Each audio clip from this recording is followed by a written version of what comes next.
मैंने अपनी जर्नी एक कॉल सेंटर से स्टार्ट की थी। तो यहाँ पे ये बात निकल के आई जो कि मेरी जर्नी में रही कि ये मैटर नहीं करता आप किस बैकग्राउंड से हो, आपने क्या पढ़ाई की है, मैटर करती है शिद्दत। और वो शिद्दत मेरे अंदर थी जिसने आज मुझे ये SBI PO का सपना पूरे करने का मौका दिया।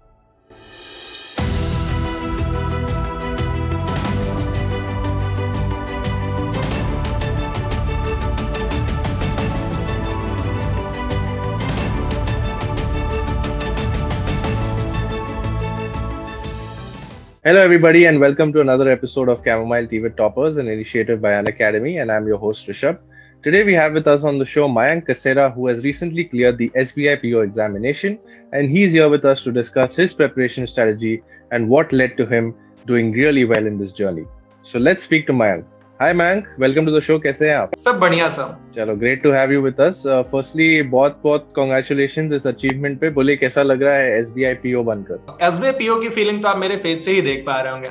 हालांकि SBI PO RRB 2 and RRB clerk के बाद जो लाइफ हो गई है, सो वो तो मैं एक वीडियो में एक्सप्लेन नहीं कर सकता, बट हाँ इतना जरूर कह सकता हूँ, लाइफ चेंज होती है। बिल्कुल बिल्कुल। और जैसे कि आपने कहा लाइफ चेंज होती है, तो इसके बारे में बताइए, आप अभी कहाँ पर स्टेशनड हो और आपकी रिस्पॉन्सिबिलिटीज क्या है? अभी मैं बेसिकली कॉमर्शियल बैंक गोरखपुर में पोस्टेड हूँ और यहाँ पे बेसिकली मोर देन 50 lakhs के अकाउंट हैंडल होते हैं और ये पूरे रीजन की सबसे बड़ी ब्रांच है। सो काफी हाई प्रोफाइल अथॉरिटीज के साथ काम करने का मौका मिला एंड SBI मेरे को काफी अच्छी अपॉर्चुनिटी यहाँ पे प्रोवाइड करा रहा है, क्योंकि यहाँ के जितने भी बड़े बिजनेसमैन हैं उनसे इंटरेक्ट होने का मौका मिल रहा है, क्योंकि कहीं ना कहीं लाइफ के लिए बहुत जरूरी है और लॉन्ग टर्म में ये मेरी हेल्प करने जा रहा है। बिल्कुल, और बिल्कुल, बेसिकली बहुत ही मैं गोरखपुर में। Great great. तो मयंक, बिफोर हम बाकी के इंटरव्यू में घुसते हैं, अभी आपके बारे में थोड़ा बताइए, आपके पर्सनल बैकग्राउंड के बारे में, आपके एजुकेशनल बैकग्राउंड और आपके फैमिली में कौन कौन है, इसके बारे में थोड़ा बताइए। बेसिकली मेरा नाम मयंक कसेरा है और मैं प्रतापगढ़ से बिलोंग करता हूँ, जो कि इलाहाबाद के पास एक छोटा सा टाउन है। और वहां से मैं 10th के बाद लखनऊ आ गया और यहीं से मेरी स्कूलिंग हुई। लखनऊ क्रिश्चियन कॉलेज से इंटर करने के बाद CI कॉलेज से मैंने अपना ग्रेजुएशन कंप्लीट किया। हालांकि जॉब की वजह से इतना टाइम नहीं मिला कि मैं प्रॉपर कॉलेज अटेंड कर पाऊँ, तो 1 साल मेरा गैप भी हो गया था और मैं एक कॉमर्स ग्रेजुएट हूँ। और जॉब के साथ साथ मैंने वो पढ़ाई कंटिन्यू करी और फाइनली अपने ग्रेजुएशन कंप्लीट करा, बट अपने माइंड में कभी भी मैंने वो थॉट मरने नहीं दिया, बस एक बैंकर बनने का सपना। और फाइनली वो दिन आज आ गया कि मैं एक बैंकर हूँ just because of that dream. और हालांकि मेरा फैमिली बैकग्राउंड उतना अच्छा नहीं है। बेसिकली मेरे डैड एक गार्ड हैं और 8 से 10 हजार रुपया सैलरी के लिए वो दिन के 12 घंटे काम करते थे और मैंने अपनी जर्नी एक कॉल सेंटर से स्टार्ट की थी। तो यहाँ पे ये बात निकल के आई जो कि मेरी जर्नी में रही कि ये मैटर नहीं करता आप किस बैकग्राउंड से हो, आपने क्या पढ़ाई की है, मैटर करती है शिद्दत। और वो शिद्दत मेरे अंदर थी जिसने आज मुझे ये SBI PO का सपना पूरे करने का मौका दिया। बिल्कुल बिल्कुल, बहुत ज्यादा इंपॉर्टेंट बात कही कि शिद्दत इतनी इंपॉर्टेंट होती है। बैकग्राउंड कभी मैटर नहीं करता है, सिर्फ एक चीज मैटर करती है कि आपकी डेडिकेशन लेवल और आपका हार्ड वर्क, परसिस्टेंस ये कितना हो, और इसी सब से आप एग्जाम क्लियर कर सकते हो। तो मुझे ये बताइए, आपने सबसे पहले इस बैंकिंग एग्जाम्स के बारे में कहाँ पर सुना था? कि आपको पहले से ही बैंकर बनना था? आपके फैमिली में कोई बैंकर थे कहीं पे भी, या आपके फ्रेंड्स ने आपको इन्फ्लुएंस किया? कैसा था? इवन दूर दूर तक मेरे कोई रिलेटिव भी बैंकर इवन गवर्नमेंट सर्विसेज में भी नहीं है। मेरा एक बिजनेस फैमिली बैकग्राउंड था और मैंने जब जॉब स्टार्ट करी थी तो कॉल सेंटर की जॉब हुआ करी, 12th भी मेरा कंप्लीट नहीं था। तो उस ड्यूरेशन में मैं लोगों को देखता था कि मतलब किसी भी बैंक में होते बट उनकी एक रॉयल्टी और लाइफ स्टाइल अलग होती थी और उन चीजों को देख के मैं काफी अट्रैक्ट हुआ। 12th के बाद मैंने फिर एक कोचिंग इंस्टीट्यूशन ज्वाइन किया और वहां पे मुझे ये भी पता नहीं था मुझे बैंकिंग करना है, SSC करना है, 10+2 करना है। तो फाइनली मैंने मल्टीपल का एक क्लास लेना स्टार्ट किया और जब भी जॉब से टाइम मिलता था, अर्ली मॉर्निंग लेट नाइट, तो उस ड्यूरेशन में अपनी पढ़ाई कंटिन्यू करता था। और आप कह सकते हैं पढ़ाई कंटिन्यू क्या, मैं एक फॉर्मेलिटी कर रहा था, टाइम तो मैनेज हो नहीं पा रहा था, उतना आइडिया भी नहीं था। तो वही जर्नी मेरी कंटिन्यू रही। अभी लास्ट टाइम भी मेरे को कभी चांस नहीं मिल पाया, लेकिन जब भी टाइम मिलता तो मैं एटलीस्ट कुछ ना कुछ क्लियर करते रहता और फाइनली मैं लास्ट टाइम अपने एरिया जनरल मैनेजर की पोजीशन पे रहते हुए मैंने ये एग्जाम्स क्रैक किए। Great great. तो आपने इवेंचुअली जब आपने डिसाइड कर लिया कि आपको बैंकिंग सेक्टर में ही जाना है, तो आपने कौन कौन से एग्जाम्स दिए थे? बेसिकली मुझे याद है 2017 या 18 का समय था, और उस समय लगता था कि हाँ, बैंकिंग जो है easiest exam of the world है। और मैंने फर्स्ट अटेम्प्ट दिया था आरआरबी क्लर्क का। मैं कॉल सेंटर में उस समय जॉब करता था, सो मैं थोड़ी बहुत पढ़ाई कर लिया करता था, और मेरा फर्स्ट अटेम्प्ट में प्री क्लियर हो गया था। तो तब से मतलब बैंकर का सपना मन में उठा, और लगा कि हाँ, बैंकर बनना तो काफी आसान है। और बस जो प्री मेरा क्लियर हो गया तो उसने माइंड में ये बात डाल दी कि मैं क्या, तू तो सब कुछ कर सकता है। तो मैंने मेंस की प्रॉपर प्रिपरेशन ना करी, और जब मैं मेंस देने गया तो मुझे लगा हो जाएगा एक अच्छे से स्माइल के साथ, लेकिन रिजल्ट आता है तो पता चलता है नहीं, पढ़ाई तो करनी ही पड़ेगी। और वही मुझे लगता है मोस्टली कैंडिडेट जो कि मुझे देख रहे हैं उनके साथ ये प्रॉब्लम होती होगी। जब भी वो प्री क्लियर कर लेते होंगे तो उनको लगता होगा कि हाँ, उन्होंने फाइनली मेंस या ज्वाइनिंग तक ले लिया। सो इन चीजों से बचना चाहिए। तो ये मेरा पहला एग्जाम था, और बाकी उसके बाद मैंने कभी अप्लाई किया, कभी नहीं किया। और फाइनली लास्ट ईयर मैंने एसबीआई क्लर्क का पेपर दिया था, एंड आई थिंक 1.25 मार्क्स से मेरा रुक गया था। तो उस दिन मुझे लगा कि यार, जॉब के साथ 1.25 मार्क्स से अगर तेरा रुक सकता है तो क्यों ना एक बारी शिद्दत से ट्राई किया जाए। और उस फीलिंग के बाद मैंने कुछ ही दिनों में अपना जॉब रिजाइन कर दिया, और पढ़ाई में पूरी तरह डेडिकेटेड हो गया। और फाइनली उस समय मुझे अनअकैडमी का एक प्लेटफॉर्म नजर आया जहाँ पे काफी अच्छी फैसिलिटीज और फैकल्टी अवेलेबल थी। और कंटेंट की बात करें तो मुझे लगता है कि अभी तक बेस्ट इन क्लास कंटेंट था। सो वहां से मेरी जर्नी स्टार्ट हुई, और मैंने 6 महीने पूरी डेडिकेशन के साथ अनअकैडमी को फॉलो किया, और कह सकता हूँ कि मैंने 50,000 minute with in that 6 months मैंने कंप्लीट किए। राइट महक, तो अगर हम एस्पिरेंट्स की बात करें, राइट, जो भी बैंकिंग एग्जाम के लिए प्रिपेयर कर रहे हैं, हम तो जानते ही है कि एस्पिरेंट्स अलग अलग जगहों से आते हैं, अलग अलग बैकग्राउंड से आते हैं। लेकिन आपके लिए पर्सनली, आपके लाइफ में आपने कोई चैलेंजेस फेस किए हैं, कोई स्ट्रगल्स फेस किए जो आप बात करना चाहेंगे, जो आपके लाइफ में आपको बहुत स्ट्रगल देखना पड़ा बिकॉज ऑफ दिस एग्जाम? सो मैं अगर बात करूं तो मैंने जब स्टार्ट किया तो पढ़ाई का उतना आइडिया नहीं था, और चूंकि हम एक बिजनेस बैकग्राउंड से थे तो पढ़ाई पर हमने उतना फोकस नहीं किया।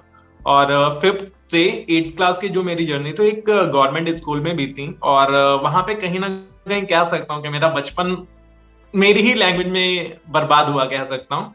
बट कहीं ना कहीं वहां पे मैंने हर तरह के स्ट्रगल्स देखे, और वहां भी मैं थोड़ा सा पढ़ने में तो आइडिया था कि कहाँ पे क्या लैग कर रहा हूँ और किन चीजों से मैं लाइफ चेंज कर सकता हूँ। तो किसी तरह मैंने 8th जब कंप्लीट किया, और उसके बाद फिर नॉर्मल गवर्नमेंट कॉलेजेस के साथ ही मैंने हाई स्कूल कंप्लीट किया प्रतापगढ़ जैसे शहर में। और फाइनली 12th में मैं लखनऊ आ गया, और इवन हम इतनी अच्छी पढ़ाई तो अफोर्ड कर नहीं सकते थे due to that family background. So मैंने नाना के यहाँ पे रह के लखनऊ के एक कॉलेज में एडमिशन लिया, और फाइनली मेरी जर्नी वहां से स्टार्ट हुई। और वहां पे मुझे सपने देखने का मौका मिला, क्योंकि मेरे साथ के जो फ्रेंड्स थे अच्छी फैमिली बैकग्राउंड के थे, और वहां पे ये चीजें फील होती कि पढ़ाई मैटर करती है। सो 12th के बाद मैंने ग्रेजुएशन कंप्लीट किया, और इस ड्यूरेशन में मुझे याद है 12th का वो समय था, और चूंकि आप भी समझ सकते हैं रिलेटिव के यहाँ रहना इतना अच्छा तो नहीं लगता था, और ना ही थोड़ा सा फाइनेंशियल सपोर्ट लेना उतना सही था। तो वहां से मैंने फिर अपनी जॉब स्टार्ट की। 12th के साथ ही साथ मैंने एक कॉल सेंटर से स्टार्ट किया, और वो बिगनिंग के दिन थे, और तकरीबन 3 से 4 हजार रुपए मिलते थे 8 से 10 घंटे की जॉब के लिए।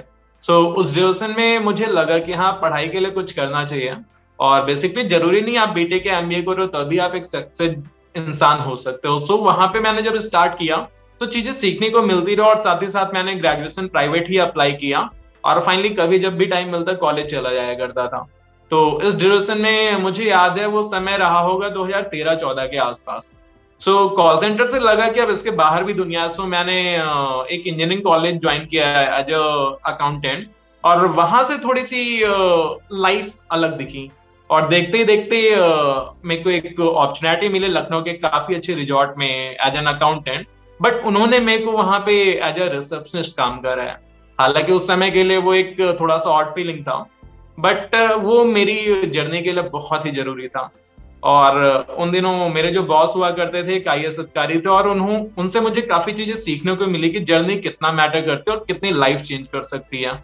सो वहां पे मैंने ओयू के साथ अपनी जर्नी स्टार्ट की। हालांकि बहुत ही छोटी पोजीशन होती है एक रिसेप्शनिस्ट या रिसेप्शन मैनेजर कह सकते हैं, और देखते ही देखते कुछ दिनों के एक्सपीरियंस है, चूंकि वो कस्टमर को लेके पूरा का पूरा प्रोफाइल था, और वहां पे मेरे काफी अच्छे रिस्पॉन्स रिव्यूज मिले, और लखनऊ के लिमिटेड ही होटल्स उस समय ओयो में रन किया करते थे।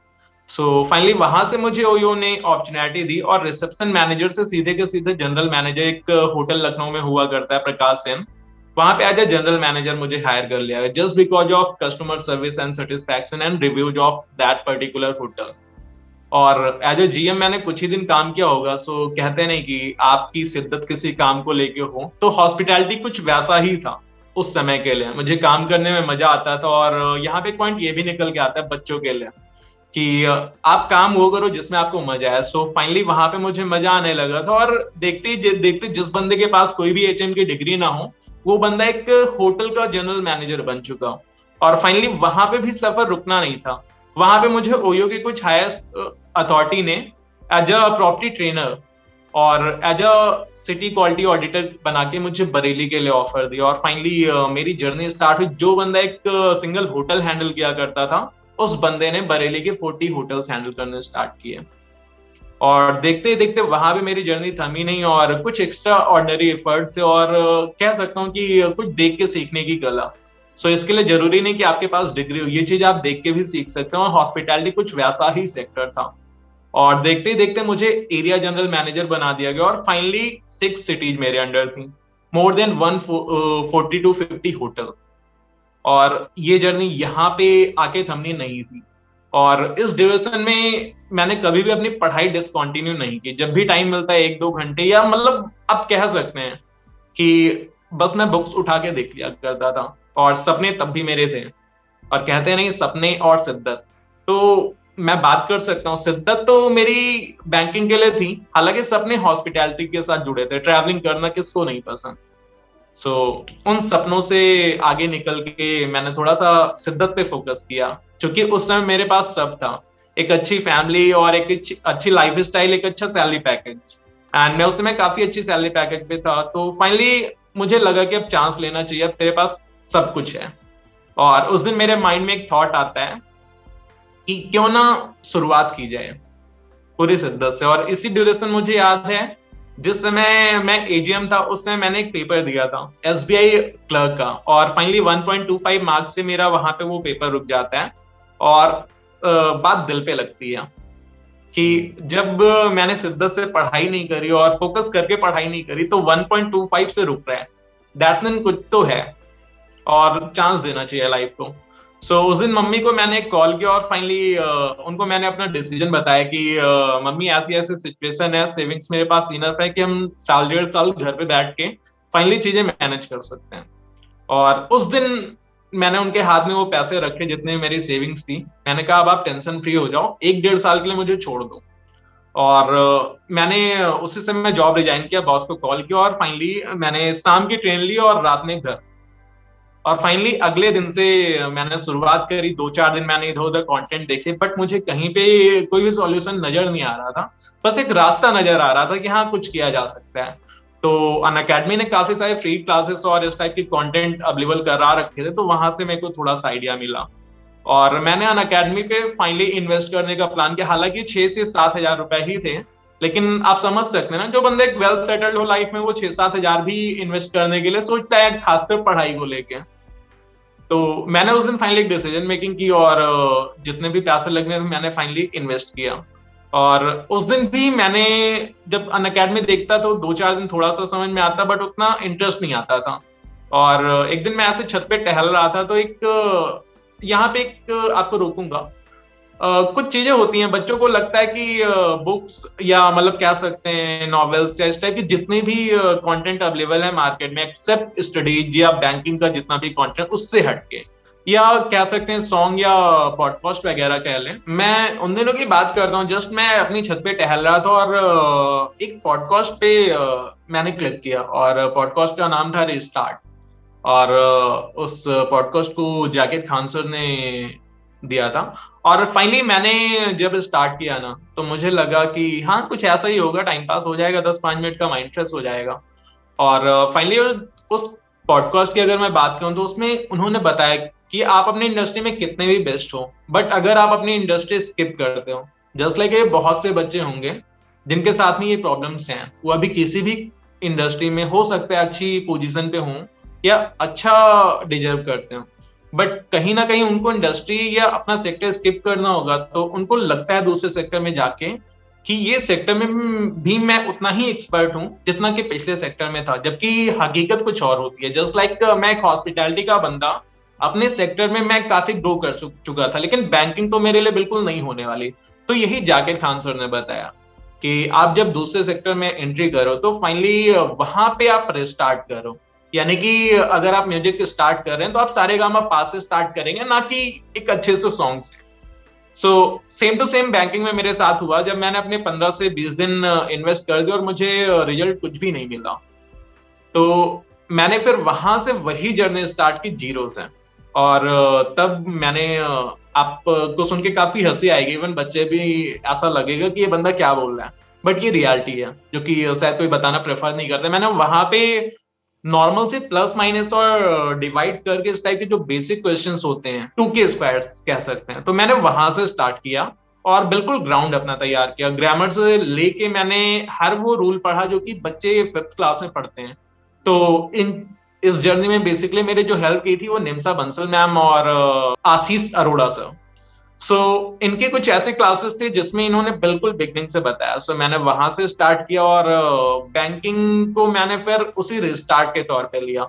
मैं भूल गया कि मैं अपने क्षेत्र में एरिया जनरल मैनेजर रह चुका हूँ, लेकिन अभी बैंकिंग के लिए बिल्कुल मैं एक वो बच्चा था जो कि बाकी एस्पिरेंट्स से काफी पीछे था। सो मैंने बैंकिंग बिल्कुल जीरो से स्टार्ट किया और फाइनली उस दिन लगा कि हाँ, चांस लिया जा सकता है और आप इसके लिए नील जरूर हो लेकिन एक दिन बेस्ट बन सकते हो। सो जब मैंने स्टार्ट किया तब तो थोड़ा सा ऑड लगा, बट फाइनली उन चीजों में मैं एक्सपर्ट हो गया जिसके लिए एसबीआई पीओ या आरआरबी पीओ जैसा एग्जाम आपको प्रेफर करता है। सो ये मेरी जर्नी थी बेसिकली। तो ये तो मुझे मयंक कैसे लग रहा है, आपकी जर्नी काफी इंस्पिरेशनल है। ऑलरेडी मुझे लग रहा है कि काफी सारे एस्पिरेंट जो ये वीडियो को फॉलो कर रहे हैं उनको काफी कुछ ऑलरेडी सीखने को मिल चुका है। तो जैसे कि मैं कह रहा था कि बहुत सारे एस्पिरेंट्स के लिए ये जर्नी आपकी इंस्पिरेशन हो सकती है, लेकिन आपके लिए पर्सनली आपके लाइफ में कौन इंस्पिरेशन था जो आपके इस सफर में आपके साथ हमेशा रहा और आपको इंस्पायर करते रहे कि आप ये एग्जाम को क्लियर करें? Basically mom. और ये थोड़ा सुन के बिल्कुल कॉमन सा लग रहा हो, बट मैंने वो स्ट्रगल्स देखे हैं। वो रात में जागना, या अगर मैं रात में पढ़ाई कर रहा हूँ सो बिना कहे चाय ला के देना, या जब भी उनकी नींद खुलती तो उनका कहना कि सो जाओ यार कल पढ़ लेना। और लेकिन उनके मन में मैंने एक देखा था, उनकी आंखों में मैंने ये चीज देखी थी कि हाँ एक दिन जरूर बनेगा, और कभी ना हारने का जज्बा वहीं से आता है। सो उनका फेस जब भी देखता तो वो जज्बा फिर से वापस आ जाता, चाहे जितना भी परेशान हूँ, जितना भी डिप्रेस हूँ, जितना भी टेंस हूँ, लेकिन जर्नी वहां से फिर से स्टार्ट कर देता। सो मॉम तो एक ट्रू इंस्पिरेशन है, बाकी एक बुक से मेरी लाइफ काफी चेंज की है। बात उन दिनों की, एक दिन मैं जस्ट इवनिंग में पढ़ाई कर रहा था या मुझे लगता है कुछ पजल्स वगैरह सॉल्व कर रहा था, तो एक नोटिफिकेशन आती और नोटिफिकेशन निम्सा बंसल मैम की थी और फाइनली मैं उस पर क्लिक करता हूँ। सो उन्होंने कुछ ऐसा शेयर किया था जो कि कहीं ना कहीं मुझे अट्रैक्ट करता है, और उसमें वो अपने लाइफ चेंजिंग बुक के बारे में बात करना चाहती हैं, और शाम के 6:30 के आसपास हुए होंगे, और उन्होंने उस बुक से रिलेटेड कुछ चीजें शेयर की। और हालांकि 10 से 15 मिनट का टाइम था, लेकिन उस जर्नी में उन्होंने बुक के कुछ बेसिक पॉइंट्स कवर किए, और फाइनली बुक को लेके उन्होंने 5 मिनट के लिए सारे एस्पिरेंट्स को बोला कि आप विजुलाइज करो चीजें। और फाइनली उस समय मैंने भी वही किया जैसा कि मैम ने बोला था। और जब मैंने विजुलाइज किया अपनी वो जर्नी जहां पे आज मैं हूँ, ये चीजें मैं उस दिन मैंने विजुलाइज किया था, हालांकि डेट तो मुझे याद नहीं है, लेकिन मैंने विजुलाइज किया और आप बिलीव नहीं मानेंगे, आई स्टार्ट क्राइंग और बहुत ज्यादा रोया, क्योंकि विजुलाइजेशन में मैंने खुद को एज एन एसबीआई पीओ देखा था, एज अ बैंकर, और अपने साथ साथ अपनी फैमिली की लाइफ या अपने जो भी मुझसे जुड़े लोग हैं उनकी लाइफ को चेंज होते हुए देखा था। और उस विजन के आगे तो मुझे लगता है कि जितनी अभी की जर्नी थी या जितनी अभी की लाइफ थी बहुत छोटी थी। सो उस दिन मुझे लगा कि हाँ ये बुक मेरी हेल्प कर सकती है। और बिलीव नहीं मानेंगे, हालांकि 130 या 150 के आसपास की बुक थी वो, लेकिन मैंने परचेस नहीं करी क्योंकि मुझे लगा कि अभी बुक पे इन्वेस्ट करना सही नहीं है। और कोविड का टाइम था तो ऑनलाइन ऑर्डर प्रेफर नहीं कर रहे थे। और मैंने फिर टेलीग्राम पे वो बुक फाइंड आउट करी, और उस बुक में एक रूल था सीवर्ड्स का। और उस रूल्स को मैंने जैसा कि मैम ने बताया था, मैंने बिल्कुल फॉलो करना स्टार्ट किया पूरी शिद्दत के साथ। और उस बुक की एक लाइन थी, यस मिरेकल्स डू हैपन। और उस लाइन के बिहाफ पे मैंने उस बुक को फॉलो किया। हाल इलरूड नाम के एक काफी फेमस ऑथर हैं, और वर्ल्ड की नंबर 1 बेस्ट सेलर भी रह चुकी है। सो मैंने उसको आग बंद करके, यानी कि कह सकते हैं जैसा कि बुक में रूल्स वगैरह मेंशन थे, मैंने फॉलो किए, स्क्रिप्टिंग स्टार्ट की, एक्सरसाइज स्टार्ट किया, विजुअलाइजेशन डेली करता, अफर्मेशन करता, इवन जितनी भी चीजें मेंशन थी। और you will shock to know कि मैंने उस बुक के अकॉर्डिंग अपनी डायरी में जितनी चीजें नोट करी, जस्ट लाइक मेरी एक हैबिट हुआ करती थी कि हर दिन मैं अपने लिए एक पेज लिखता कि मेरे लाइफ में क्या प्रॉब्लम्स हैं, इनसे क्या आगे निकल सकता हूँ, आज मैंने क्या सीखा। और नीचे एक लाइन में मैं साइन करता, और साइन के नीचे लिखता soon to be a banker. और आप बिलीव नहीं मानेंगे, मैंने कुछ ही दिन में वो सब कुछ अचीव कर लिया, जैसा कि बुक में लिखा हुआ था, यस मिरेकल्स डू हैपन। और मुझे याद है, आप भी समझ सकते हैं कोई बंदा कितने बजे तक उठ सकता है। बच्चों को लगता होगा ना 4 से 5, 6, ये कॉमन सा, बट इसमें भी लोग कहते हैं कि नहीं, ये कुछ ज्यादा ही जल्दी उठना होता है। और आप बिलीव नहीं मानेंगे, उस बुक ने ऐसा मुझे कुछ ऐसी चीजें दी जिसकी वजह रात में 2 बजे उठा करता था। और एक दिन नहीं, महीने के 30 दिन, जब तक मेरा SBI PO क्लियर नहीं हो गया। और अगर आप चाहें तो उस डायरी में चीजें मेंशन हैं, और आज भी लिखी हुई हैं। उस डायरी पे मैं चीजें लिखा करता था, और विजुलाइज किया करता था, फील किया करता था उन चीजों को जो कि मैं लिखता था। और आप भी समझ सकते हैं, कहीं पे आपने पेन से लिख दिया सून टू बी आप बैंकर, और आप अगले दिन देखें तो आपको कहीं ना कहीं मोटिवेशन वहां से मिलती है कि आपने लिख रखा है, और आप खुद को झूठा कैसे साबित कर सकते हो। और देखते ही देखते दिन बीतते गए, और फाइनली रिजल्ट आने वाला था।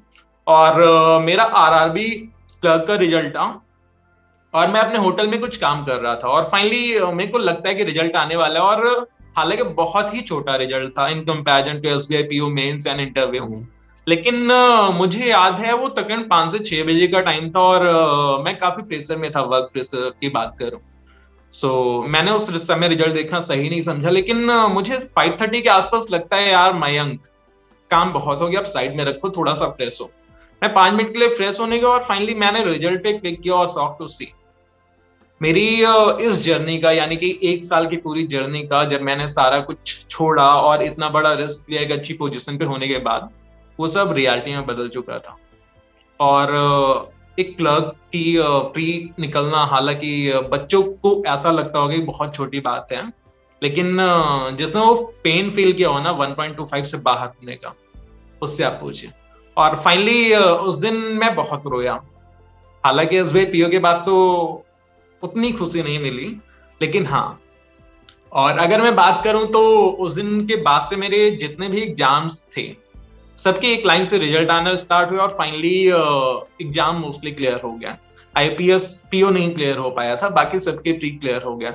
और फाइनली वही जुनून, और वही जो मेरे 1.25 मार्क्स कम थे, सरस्वती जी की फोटो के नीचे वो चीजें लिख के रखता था। और मैं फॉलो करता था कि 1.25 के लिए बात थी ना, इस बारी मैं 25 नंबर एक्स्ट्रा लाऊंगा, और मैं ये चीजें लिख के रखता था। और दिन बीतते गया, समय बीतता गया, और फाइनली मुझे याद है वो दिन था 1 मार्च। और 1 मार्च को मेरी लाइफ चेंज होने वाली थी। मेरे घर पे कोई नहीं था, मैं अपनी किसी सिटी की ट्रिप पे, अपनी ऑफिशियल ट्रिप से लौट के आया था, और घर पे कुछ काम कर रहा था। और फाइनली नोटिफिकेशन आती है कि RRB क्लर्क का रिजल्ट जल्दी अनाउंस होने वाला है। और देखते ही देखते मेरे घर में कोई नहीं, चूंकि मैं अकेला था, और बीच में मेरे मौसा है।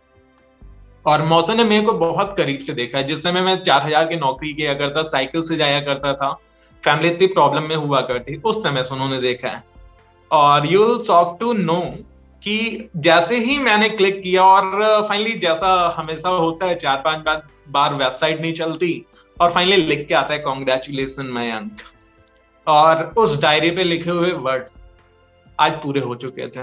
वो डायरी कह सकते हैं जो सकल का बूम बूम बच्चों वाली पेंसिल हुआ करती थी बचपन में, वो हकीकत बन चुकी थी। एक 5 रुपए की पेन हकीकत लिख चुकी थी।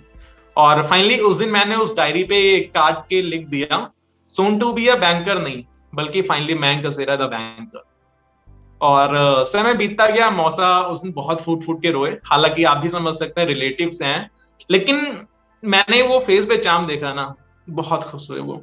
और मम्मी के आने के बाद जो इमोशन सबके बाहर आए, और फाइनली लाइफ चेंज हो चुकी थी और समय बीतता गया। उसके बाद मैं अपनी जॉब कंटिन्यू रख रहा था, क्योंकि मेरे अंदर वो सपना था कि हाँ, ऑफिसर्स के इंटरव्यू हैं, और फाइनली 3 या ऐसे ही आसपास RRB PO and SBI PO का इंटरव्यू था।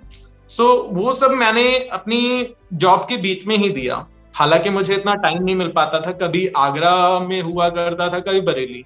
तो उस ड्यूरेशन में मैं टाइम निकाल के आया था इंटरव्यू देने, और फाइनली 11 तारीख का दिन था, मुझे आज भी याद है, वो दिन शिवरात्रि का था। और 4:30 के आसपास हम लोग टहलने निकलते हैं, और शाम को 6 बजे मुझे पता क्या चलता है कि फाइनली आरआरबी पीओ क्लियर हो चुका है। एंड आप भी समझ सकते हैं ना कि उस डायरी में मैंने लिखा था कभी, तो बैंकर को काट के लिखना पड़ता है फाइनली मैं कसेरा द ऑफिसर आरआरबी पीओ। और जर्नी यहीं पे नहीं थमनी थी। समय बीतता गया, और आप भी समझ सकते हैं मैं बरेली था, और घर वालों को ऑन कॉल ही बधाई देनी पड़ी। लेकिन हाँ, लाइफ चेंज हो चुकी थी, और मेरी मम्मी भी अब एक ऑफिसर की माँ थी, चीजें बदल चुकी थी देखते ही देखते। और मुझे याद है आज भी कि ऑफिसर बनने के बाद में मेरे डैड जो थे वो गार्ड की नौकरी कर रहे थे, और महिंद्रास के एक सेमिनार में मुझे फैसिलिटेट करने के लिए बुलाया जाता है 15 तारीख को। और फाइनली उनके बॉस उनको ऑफ नहीं देते, और मेरे को अकेले मम्मी के साथ जाना पड़ता है। एंड वहां पे एक छोटा सा सेशन होता है, और लाइफ बदल चुकी होती है। और उन होटल्स में जहां पे मैं आज के पहले कभी मम्मी को ले नहीं गया, क्योंकि हम लोग इतने बड़े सपने कभी देखते नहीं थे। क्योंकि आप भी समझ सकते हैं ना, एक 100 रुपए की कॉफी अफोर्ड करना किसी के लिए पॉसिबल नहीं होता, मतलब एक ऐसे बैकग्राउंड से आने के बाद। लेकिन मैं इतने सालों से एजीएम और अलग अलग पोजीशंस पे रह चुका था, तो सब मेरा ऑफिशियल था, यानी कि विथ रिस्पेक्ट वो चीजें मुझे ऑफर होती थी। लेकिन ऑफिसर बनने के बाद मैं जब उनको पहली बार ले गया, और सो शॉक टू सी कि कोट पैंट पहने मैनेजर और जो वहां का जनरल मैनेजर है, वो उनको नमस्ते आंटी कर रहे हैं, और सब आगे पीछे घूम रहे हैं। और फाइनली रूम ओपन होता है, और सामने अच्छी अच्छी डिशेस, कॉफी, कोल्ड ड्रिंक, सारी चीजें ऑफर हो जाती हैं। सो उनके फेस का वो चार्म मैंने लाइफ में कभी नहीं देखा था। ऑफिसर की मम्मा प्लस इतने बड़े होटेलियर की मम्मा, ये सारी चीजें बदल चुकी थी लाइफ में। और डैड फिर भी जॉब पे थे। सो उसके बाद मुझे याद है, ये समय था 16 तारीख की डेट, 16 मार्च 2021। और रात में हम लोग सो रहे होते हैं, और आप भी समझ सकते हैं कि रात में 12-1 बजे कौन इतना। और फाइनली नोटिफिकेशन मिलती है कि एसबीआई पीओ का रिजल्ट आउट हो चुका है। और आप बिलीव नहीं मानेंगे, इतना ज्यादा मतलब मन में एक कॉन्फिडेंस था कि नहीं भाई, तो एसबीआई पीओ बन के मानेगा।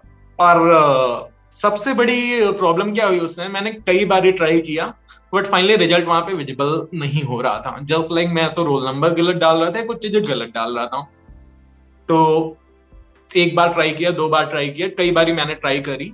और कुछ देर बाद मैंने खुद से कहा नहीं भाई, तू हार नहीं सकता, इतनी शिद्दत से मेहनत जो की है, तेरे साथ काफी लोगों के सपने जुड़े हुए हैं। सो मैं नींद से उठता हूँ, मुंह धुल के आता हूँ, और फाइनली मैंने अपने लैपटॉप को ओपन किया, फिर मैंने पूरी फोकस्ड वे में क्लिक किया, और फाइनली आई वॉज देयर। और रात में 12 बजे, 12:30 बजे मम्मी को बताता हूँ कि मम्मी, आप एसबीआई पीओ की मॉम बन चुकी हो, लाइफ चेंज हो चुकी है सबकी। सो उनके फेस का एक्सप्रेशन क्या होता है, और मुझे लगता है सब बंदे ये सुन के शॉक्ड होंगे, वो कहते हैं यार सो जाओ यार, डेली तो तुम्हारा रिजल्ट आता है। और फाइनली लाइफ चेंज हो चुकी थी, और मैं कसेरा एक होटेलियर से एसबीआई पीओ मैं कसेरा बन चुका था। और उस डायरी में फाइनल वर्ड्स लिखे जा चुके थे, ऑफिसर को काट के वहां पे लिख जाता है एसबीआई पीओ मैं कसेरा। ये थी मेरी जर्नी। तो मयंक, ये थी आपकी जर्नी एंड बहुत ही इंस्पिरेशनल, डेफिनेटली बहुत ही अच्छा लगा सुन के कि आप from a hotelier to an SBI PO. And of course जैसे कि आपने कहा कि लाइफ इज अ मिरेकल, ये तो होता ही है, बट आपके केस में more than just a miracle, ये it is a story of pure hard work, pure determination, pure self belief जो मैं कहूँगा। आपके जो आप डायरी लिखते थे अपने बारे में, एंड वो जो बिलीफ था आपको अपने पे, वो शायद किसी को आप पे नहीं था। तो बहुत hats off to you and congrats once again on this success. तो अभी हमारे जो भी एस्पिरेंट्स हैं जो ये शो को देख रहे हैं, अभी इस एपिसोड को देख रहे हैं, वो डेफिनेटली जानना चाहेंगे कि ऐसे टॉपर का जो डेली शेड्यूल है वो कैसा है। तो हमें बताइए, आप कैसे पढ़ते थे, आप ऐसे अपने आवर्स को कैसे डिवाइड करते थे? बेसिकली वर्किंग कैंडिडेट होने के साथ साथ ये प्रॉब्लम मेरे साथ हमेशा आती थी, और काफी सारे एस्पिरेंट्स ये प्रॉब्लम फेस कर रहे होंगे कि उनके पास इतना टाइम नहीं होता वो चीजें मैनेज कर पाए जॉब के साथ साथ अपनी पढ़ाई। सो उस बुक के बाद मैंने अपने शेड्यूल में काफी चेंजेस किए। जस्ट लाइक अगर मैं बात कहूँ, इस स्टैंडर्ड जो भी टाइम होता है 10 to 7 होता है, लेकिन हर एक जॉब की अलग अलग टाइमिंग होती है, तो वो मैनेज करना पॉसिबल नहीं होता। तो मेरी जो वहां पे स्ट्रेटजी थी, जब भी मुझे टाइम मिलता मैं वहां से वो टाइम यूटिलाइज कर लेता। और फिर मैंने कुछ स्पेशल चेंजेस किए, जस्ट लाइक कि सुबह 10 बजे अगर मैं अपनी लाइफ स्टार्ट करने जा रहा हूँ, तो 10 बजे के बजाय मैं रात में 2 बजे अपनी लाइफ स्टार्ट करता, क्योंकि वो समय बिल्कुल सुकून का होता और मेरे आसपास कोई ना होता। सो 2 से 8 बजे का जो समय था, उस ड्यूरेशन में मैंने अपने सब्जेक्ट वगैरह डिसाइड किए, क्या सब्जेक्ट कब प्रेफर करना चाहिए और क्या बेस्ट टाइम हो सकता है, न्यूज़पेपर रीडिंग का क्या टाइम हो सकता है। सो उसके अकॉर्डिंग मैंने उस ड्यूरेशन में, चूंकि 8 बजे जब बंदा सो के उठ रहा है, उसके पहले मैंने पूरे दिन के वो घंटे कवर कर लिए। ये मेरी मॉर्निंग का शेड्यूल था, और जब भी इवनिंग मुझे टाइम मिलता है 1-2 घंटे, तो मैं कुछ ऐसे कंटेंट उठाता जो कि क्विक टू रीड हूँ, और स्क्रॉल करते करते पढ़े जा सके, या कह सकते हैं कि कुछ काम करते करते किए जा सकें। और इसके अलावा दिन की अगर मैं बात करूं, तो जॉब के साथ साथ काफी ऐसे आर्ट्स होते हैं जहां पे आप मैनेज कर सकते हैं, जॉब से वो टाइम आप निकाल सकते हैं, ऐसा पॉसिबल है। और बेसिकली उस टाइम को मैं ऐसी चीजों पे इन्वेस्ट करता था जो कि मैंने ऑलरेडी नोट्स बनाए होते थे। सो मैं अगर बात करूं, तो मोस्टली कैंडिडेट्स के साथ ये प्रॉब्लम होगी जो कि अभी वर्किंग है, कि उनका वर्क इतना हैक्टिक होता है या नहीं होता है, बट उस ड्यूरेशन में उन्हें कुछ घंटे ऐसे मिल जाते हैं या कुछ मिनट्स ऐसे मिल जाते हैं जहां पे क्विक बाइट्स ली जा सकती हैं, वेदर इट्स ट्विटर और आप जीए से रिलेटेड कुछ भी अगर बात करें, या मैथ के कुछ ऐसे क्वेश्चन जिन्हें आप देखते देखते सॉल्व कर सकते हैं। तो मैं अपने जॉब के ड्यूरेशन में ये टाइम मैनेज कर लेता था। और बीइंग एन एजीएम, मेरे पास न्यूज़पेपर पढ़ने का थोड़ा सा एक्स्ट्रा टाइम होता था, तो उस ड्यूरेशन में मैं अपने न्यूज़पेपर का टाइम यूटिलाइज कर लिया करता, तो इंग्लिश में मेरे को वहां पे काफी हेल्प मिलती। ये मेरा टाइम शेड्यूल था। राइट मैम, तो ये था आपका डेली शेड्यूल, और अच्छा लगा आपके ये डेली शेड्यूल के बारे में सुन के कि डिस्पाइट आप वर्किंग प्रोफेशनल थे, आप अपने आवर्स को कैसे मैनेज कर रहे थे। So that was great. तो अभी बात करते हैं आपके मॉक टेस्ट के बारे में, राइट? बिकॉज बहुत ज्यादा इंपॉर्टेंट है कि आप जो भी एग्जाम दे रहे हो उसके लिए आप जितने भी मॉक टेस्ट दे पाए वो ज्यादा आपके लिए इंपॉर्टेंट है, क्योंकि यही आपको एक अंदाजा देते हैं कि आप अपने प्रिपरेशन पे कहाँ पर हो।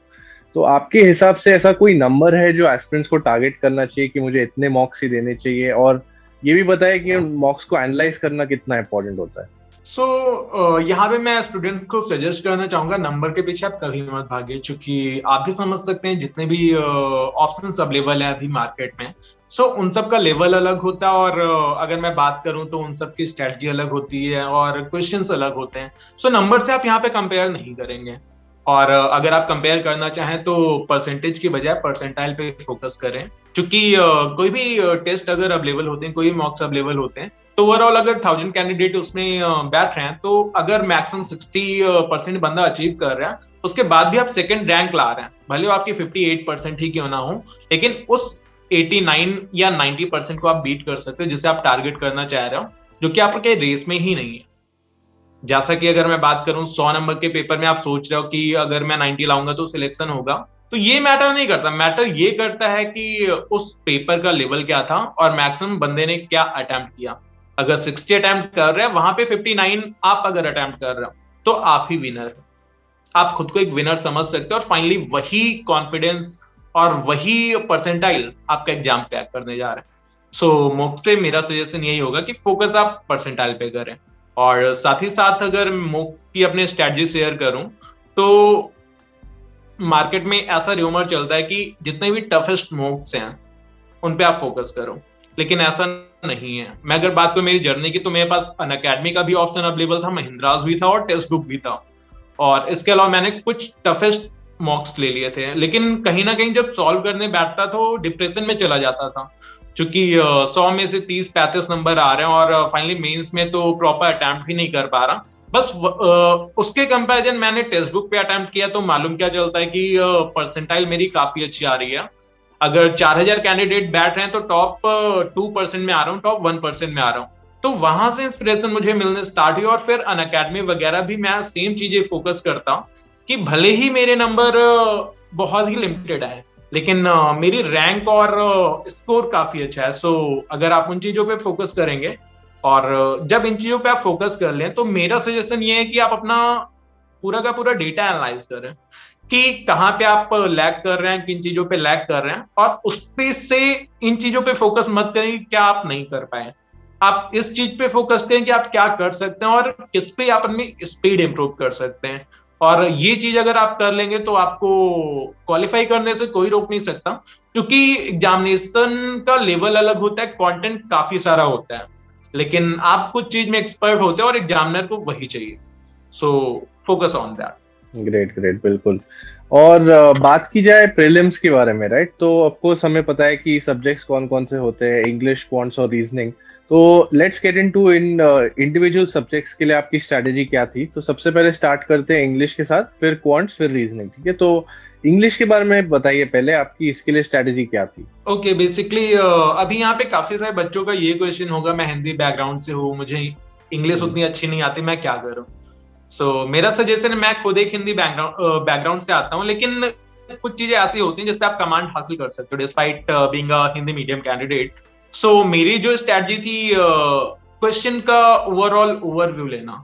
सबसे पहले मैंने क्वेश्चन का ओवरव्यू लिया कि एग्जामिनर चाहता क्या हमसे, और उन क्वेश्चन पे स्पेशली फोकस किया। साथ ही साथ अगर मैं बात करूं तो न्यूज़पेपर रीडिंग उसने काफी हेल्प करी, इवन मल्टीपल न्यूज़पेपर रीड किया करता तो उससे मुझे ओवरऑल ओवरव्यू मिल जाता कि सामने वाला कहना क्या चाहता है। और फाइनली एग्जामिनर का वही पॉइंट ऑफ व्यू आईबीपीएस और एसबीआई पीओ में था कि एग्जामिनर आपसे इंग्लिश के एक्सपर्ट होने की एक्सपेक्टेशन नहीं रखता, बस ये चाहता है कि सामने लिखा क्या है आप उसको कहीं ना कहीं पढ़ के समझ पाओ और उसका प्रॉपर आंसर दे पाओ। सो इंग्लिश में मैंने न्यूज़पेपर के साथ ही साथ कुछ बुक्स अवेलेबल थी निम्सा बंसल मैम की, और अगर मैं बात करूं क्विजेस काफी सारे मार्केट में अवेलेबल हैं, साथ ही साथ क्लासेस अवेलेबल हैं। सो उन चीजों में मैंने फोकस किया। ग्रामर तो बस एक जरिया है, लेकिन अगर मैं बात करूं मेजर चीजों की तो कहीं ना कहीं ये मैटर करता है कि सामने वाले का पॉइंट ऑफ व्यू क्या है। सो आप वो समझ जाओ, बाकी एग्जाम आपका इजी क्वालिफाई हो जाए। बिल्कुल बिल्कुल। और अगर जो भी जैसे आप बोल रहे थे एस्पिरेंट्स जिनकी इंग्लिश थोड़ी वीक है, उनके लिए आप क्या सजेस्ट करोगे कि वो क्या पढ़ सकते हैं जिनसे उनकी इंग्लिश बेटर हो जाए। ओके, बेसिकली थोड़ा सा हार्ड वर्क तो चाहिए होगा, बट अगर मैं बात करूं तो एक मैं यहाँ पे पॉइंट देना चाहूंगा, और मुझे लगता है कि अगर आप इसे प्रैक्टिस करें तो काफी सारी इंग्लिश आपकी इंप्रूव हो सकती है। जस्ट लाइक आपने द हिंदू या हिंदुस्तान में कोई सा एक लाइन पिकअप किया और वो लाइन आपको बिल्कुल समझ में नहीं आ रही, ना आप उसे प्रोनाउंस कर पा रहे हो, ना ही आप सिनोनिम या एंटोनिम से याद कर पा रहे हैं, तो उसके लिए एक मेरी स्ट्रेटजी हुआ करती, उस लाइन को या मैं उस वर्ड को विकिपीडिया पे सर्च करता, उसके बारे में समझता, उसके सिनोनिम्स क्या है, एंटोनिम्स क्या है, उससे रिलेटेड स्टोरी। तो वहां पे मेरे 2-3 पार्ट कवर हो जाते, जस्ट लाइक इंग्लिश का कैप्स का पार्ट मेरा काफी इंप्रूव हो गया, प्लस कैसे सेंटेंस में वो वर्ड कैसा यूज किया जा सकता है इसका आइडिया मिल गया। प्लस आपने देखा होगा गूगल पे एक प्रोनाउंसिएशन का पूरा ऑप्शन अवेलेबल होता है, आप उसे सुन सकते हैं सामने वाला बोलना क्या चाह रहे हैं, आप कैसे उसे प्रोनाउंस करें। सो ये यहाँ पे मुझे हेल्प मिली। साथ ही साथ मैं बुक रीडिंग किया करता तो उससे आइडिया मिल जाता है, और इंग्लिश में इसके साथ ही साथ आपका जीए भी प्रॉपर प्रिपेयर हो जाता है। जस्ट लाइक आपने कोई वर्ड उठाया या आपने कोई लाइन उठाई तो उससे रिलेटेड कंटेंट आपको मिल जाते हैं। सो जीए का पार्ट भी वो इनडायरेक्टली कवर कर लेता है। Great great. तो ये हमने इंग्लिश की बात कर ली, डिस्कस कर ली आपकी स्ट्रैटेजी। तो अभी चलते हैं क्वांट्स की तरफ। क्वांट्स के लिए आपने कोई स्पेसिफिक स्ट्रैटेजी बनाई थी। बेसिकली अगर मैं बात करूं तो क्वांट्स का फेयर काफी ज्यादा माइंड में हमेशा रहा करता था, और एसबीआई पीओ का लेवल भी कुछ वैसा ही था। और लास्ट ईयर के पेपर देखे या कुछ सालों पहले मैं जब एक इंजीनियरिंग कॉलेज में था तो मैंने कुछ पेपर वगैरह भी लोगों को अटेम्प्ट करते हुए देखा है, जो इन्विजिलेटर में वहां पे हुआ करता था। सो थोड़ा सा फेयर तो था, लेकिन समय के साथ चीजें बदलती गई और मैंने जैसा कि आपको बताया था बेसिक से स्टार्ट किया था। सो मेरा जो सबसे अच्छा पार्ट था वो कैलकुलेशन था। और मेंटल कैलकुलेशन की अगर मैं बात करूं तो उस समय जब मैं पढ़ाई किया करता था प्रॉपर, तो कैलकुलेशन मेरी काफी अच्छी हो गई थी। और मैंने सबसे पहले फोकस क्या किया कि कुछ ऐसे टॉपिक्स जो कि मेरे से अच्छा कोई नहीं कर सकता, ऐसा मेरा मानना था। हालांकि ये काफी गलत होगा कहना, लेकिन मेरा ये कॉन्सेप्ट था कि अगर रेल में परफेक्ट हूँ, टाइम एंड वर्क में परफेक्ट हूँ, या अगर मैं बात करूँ परसेंटेज में परफेक्ट हूँ, सो मैं उसी पे फोकस करूँ। मैंने सारे चैप्टर साइड में रख दिए और जिसमें मैं परफेक्ट था उसमें मैंने फोकस किया, और मैंने उसको इतना स्ट्रॉन्ग कर लिया कि जस्ट लाइक क्वेश्चन अगर पुटअप कर रहा है तो माइंड में देखते उसका आंसर मेरे सामने अवेलेबल है। ट्रेन चल रही है तो मैं उसको माइंड में ले लेता था कि ट्रेन चल रही है तो इसकी ये स्पीड होगी, इससे ये कंपैरिजन करेंगे तो इसकी स्पीड निकल सकती है, इस आंसर के बेस पे इस क्वेश्चन का आंसर हो सकता है। अगर मैं बात करूं तो कैलकुलेशन आप स्ट्रॉन्ग करिए, अपना वो एरिया ढूंढिए जहां पे आप परफेक्ट हो, आपको कोई बीट नहीं कर सकता। और आप जब उस पर फोकस करेंगे, और अगर मैं बात करूं तो मेंस में कुछ ऐसा ही चाहिए था, यानी कि बड़े ही लिमिटेड अटेम्प्ट्स, बड़े ही लिमिटेड क्वेश्चन, और क्वेश्चंस थे भी ऐसे कि मतलब अगर आप कुछ चैप्टर के एक्सपर्ट हैं और कैलकुलेशन आपको काफी अच्छी आती है तो मेंस आपका इजीली क्वालिफाई हो जाएगा। और अगर मैं बात करूं न्यूज या रूमर्स की, तो जब वो पेपर खत्म हुए तो मार्केट में काफी सारे रूमर्स फैला दी गई कि कैट लेवल का पेपर था या पेपर लेवल काफी हाई था। लेकिन अगर मैं बात करूं, आपने अगर लगन से पढ़ाई की या आपने कुछ चैप्टर्स को फोकस किया हुआ है, जस्ट लाइक परसेंटेज और बाकी चीजों की बात करें तो परसेंटेज से आपका डीआई भी कैलकुलेट हो सकता है। और ट्रेन का अगर आपने कॉन्सेप्ट पूरा तैयार किया है तो ट्रेन के बिहाफ पे या टाइम एंड वर्क के बिहाफ पे आपका डीआई भी कवर हो सकता है। भले ही लिमिटेड क्वेश्चन सेलेक्ट करिए, बट हाँ उसमें परफेक्शन दीजिए। It takes time. ये नहीं कि आपने कुछ दिन स्टार्ट किया और आप को लगने लगा हाँ ऐसा चाहिए, नहीं। आप उस पर प्रैक्टिस इतनी करो कि आपका मोबाइल और आपकी बुक्स भी परेशान हो जाए क्वेश्चन कितनी बार कर रहा है। मेरी यही स्ट्रैटेजी थी, मैंने बुक्स कई बार कंप्लीट करी, अलग अलग बुक्स, अलग अलग पीडीएफ्स और अलग अलग टीचर्स। Great great. तो ये जो बुक्स की आप बात कर रहे थे, तो ये बहुत ही ज्यादा इंपॉर्टेंट होता है कि आप कौन से रिसोर्सेज को रेफर कर रहे हैं आपके प्रिपरेशन के लिए। तो क्वांट्स के लिए स्पेसिफिकली आप कौन से बुक्स को रेफर कर रहे थे? नो, आई सजेस्ट कि मतलब यहाँ पे बुक्स देखिए उतना मैटर नहीं करती, क्योंकि हम इस समय 90s में नहीं जी रहे हैं, 2021 है। और आप भी समझ सकते हैं काफी सारे एकेडमिक चैनल्स अवेलेबल हैं, यूट्यूब अवेलेबल है, इसके अलावा अगर आप बात करें टेलीग्राम की अवेलेबल है। इसके साथ ही साथ आपने बुक्स काफी ली होती हैं, तो मेरा सजेशन है जस्ट लाइक आपने एक चैप्टर प्रेफर किया तो कुछ टीचर्स आपको प्रेफर सजेस्ट कर रहे होंगे, कुछ आपके पास कंटेंट होगा, कुछ पीडीएफ में अवेलेबल होगा। जिसमें मैं पढ़ाई करता था व्हाट्सएप ग्रुप हुआ करता था, टेलीग्राम ग्रुप्स हुआ करता था, इसके अलावा नोट्स दिया करते थे टीचर्स, और कुछ बुक्स मेरे पास पहले की पड़ी हुई थी। मैंने उन्हीं पे फोकस किया, और जब मुझे लगा कि इस चैप्टर का और कंटेंट चाहिए तो उससे रिलेटेड मैं मार्केट में जो भी बुक्स अवेलेबल होती वो ले लिया। क्योंकि आप भी समझ सकते हैं कोई भी ऑथर होगा तो एक लिमिटेड ही क्वेश्चन वो दे सकता है, भले उसका नाम कितना हो, काफी सालों तक वही कंटेंट मार्केट में रहता है, जिसकी वजह से बच्चे यहाँ पे एक ही चीज पे बढ़ते जाते हैं। तो मेरा सजेशन ये है कि आप मल्टीपल रिसोर्सेज चुनिए, किसी भी एक भी ऑथर या किसी एक बुक को आप प्रेफर मत करिए। भले ही बुक कितनी ही इजी क्यों ना हो, आप उसे ट्राई करिए, और टफ क्वेश्चन को तो अटेम्प्ट आपको कोशिश जरूर करनी है। बुक आप मल्टीपल के लिए जा सकते। बिल्कुल बिल्कुल, आपने सही कहा कि हम लोग अभी जिस जमाने में जी रहे हैं बहुत ज्यादा इंपॉर्टेंट है कि हम डिजिटल मीडियम का बहुत ज्यादा इस्तेमाल करें and not just rely on books. Right, तो अभी बात करते हैं एक सब्जेक्ट को जो काफी एस्पिरेंट्स को लगता है ट्रिकी है, which is of course reasoning. उसमें जो ये पजल्स रहते हैं एंड काफी सारे जो ट्रिकी टॉपिक्स रहते हैं, उसको टैकल करने के लिए आपकी क्या स्ट्रेटेजी है? पजल्स का अगर मैं बात करूं तो मैंने काफी सारा एक्सप्लोर किया, और मेरी जर्नी के 3 मंथ्स तो ऐसे ही निकल गया, क्योंकि कोई अच्छे प्रॉपर एजुकेटर मुझे मिल नहीं पा रहा था। लोग रेस में भाग रहे थे, जस्ट लाइक अगर मैं बात करूं कुछ टीचर्स अवेलेबल हैं जिनके क्वेश्चन के पीछे लोग रेस में भाग रहे हैं। जस्ट अगर मैं बात करूं कुछ ऐसे क्वेश्चन जो कि काफी इजी हैं, तो उसमें रेस में भागने का कोई मतलब नहीं है। 1000 में आप अगर टॉप 10 में भी आ रहे हो तो वो वहां पे ये मैटर थोड़ी ना करता है कि आप क्वेश्चन सॉल्व कर लेते हैं, हो सकता है आपका नेट भी अच्छा चल रहा हो, तो वहां पे मैं डिप्रेस्ड हो जाया करता। लेकिन समय के साथ ये चीजें मुझे समझ में आई, और मैंने फोकस उन एरिया पे किया जहां से क्वेश्चन पुटअप किए जा सकते हैं। मैंने प्रीवियस ईयर पेपर्स उठाए, और अभी हाल ही की मैंने आपसे मॉक्स को लेके कुछ बातें करी थी, तो वहां पे मुझे आइडिया मिलता गया क्वेश्चंस क्या आते हैं। और SBI PO की अगर मैं बात करूं तो माइंडसेट कुछ ऐसा बच्चों का ढाल दिया गया था कि काफी हाई लेवल की रीजनिंग आने वाली है, और हाई लेवल के चक्कर में बच्चे दिन में 4 क्वेश्चन भी नहीं कर पा रहे थे। तो ये उनका लैक पॉइंट था, और मेरा भी लैक पॉइंट स्टार्टिंग में था, लेकिन बाद में जब चीजें समझ में आई, मैंने अलग अलग मॉक्स किया, तो उससे ये समझ में आया अगर छोटे क्वेश्चन मैं कर ले रहा हूँ तो उससे लिंकअप होते होते बड़े क्वेश्चन भी कर लूंगा। और अलग अलग कंटेंट मुझे मिले तो मैंने मल्टीपल रिसोर्सेज जो यूज किए और उन्हें सॉल्व करने की कोशिश की। उससे मेरे जब वहां पे क्वेश्चन बनने लगे और क्लास में ना बनते तो मुझे थोड़ा सा ऑड लगता, लेकिन फाइनली मेरी जर्नी अगर रीजनिंग की बात करूं तो हर एग्जाम में अच्छी रही।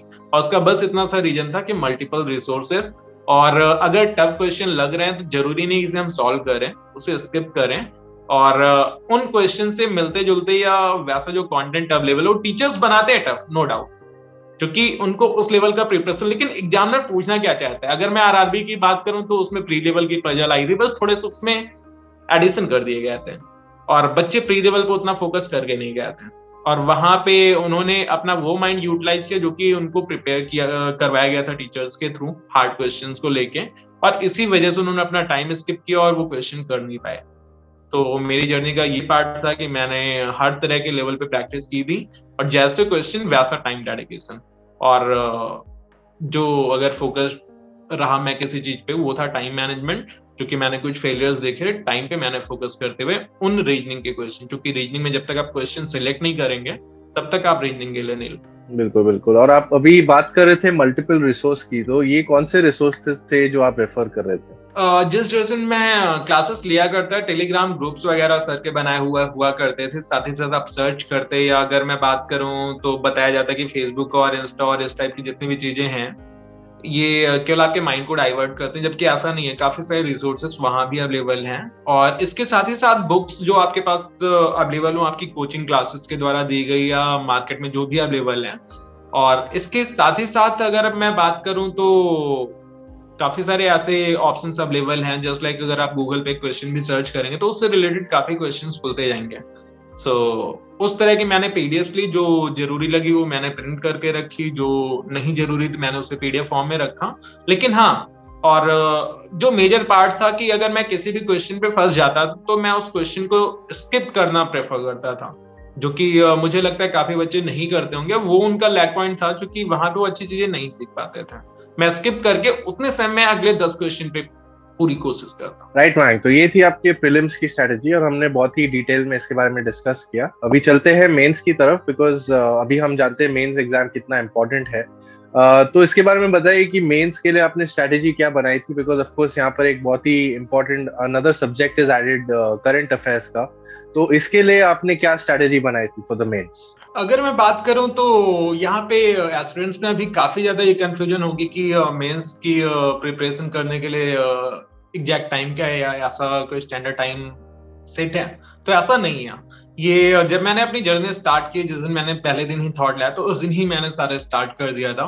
और करंट अफेयर्स की मैं बात करूं तो न्यूज़पेपर में मैं इंग्लिश रीडिंग के साथ साथ वहां के फ्लेमिंग टॉपिक्स, जस्ट लाइक अगर इंटरनेशनल न्यूज है, स्पोर्ट्स की न्यूज है, या कुछ भी खास हमारे आसपास हो रहे हैं, अपनी सिटी को लेकर कुछ हाईलाइटेड पॉइंट्स हैं, तो वो मैं एक अलग नोटपैड में नोट डाउन किया करता हूँ। उनसे रिलेटेड मैं केवल उन पे वन लाइनर क्वेश्चन ना पढ़ के उससे रिलेटेड मैं विकिपीडिया पे सर्च करता हूँ, और डिटेल्स काफी खुल के आ जाते हैं उससे रिलेटेड, उस सिटी से रिलेटेड। या अगर मैं बात करूं तो विकिपीडिया के साथ साथ यूट्यूब पे उस टॉपिक से रिलेटेड 15 से 20 मिनट के वीडियोस मोस्टली अवेलेबल होते हैं अगर कोई भी फ्लेमिंग टॉपिक चल रहे होते हैं। तो यहाँ पे मैंने ये फोकस किया। साथ ही साथ अगर मैं बात करूं तो स्टेट्स और स्टेट से रिलेटेड काफी सारी चीजें, स्टैटिक्स का पूरा पार्ट वहां पे मैंने कवर किया।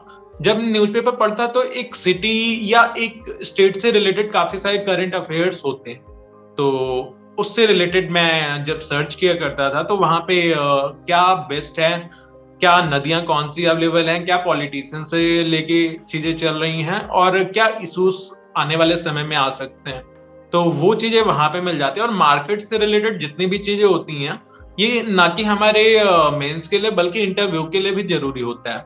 सो मैंने उस ड्यूरेशन में पूरा का पूरा कंटेंट अपना ऑनलाइन या डे टू डे होने वाली चीजों पे फोकस रखा, और साथ ही साथ जो भी मुझे एक्स्ट्रा टाइम मिलता तो उसे मैं बैंकिंग पे इन्वेस्ट किया करता था।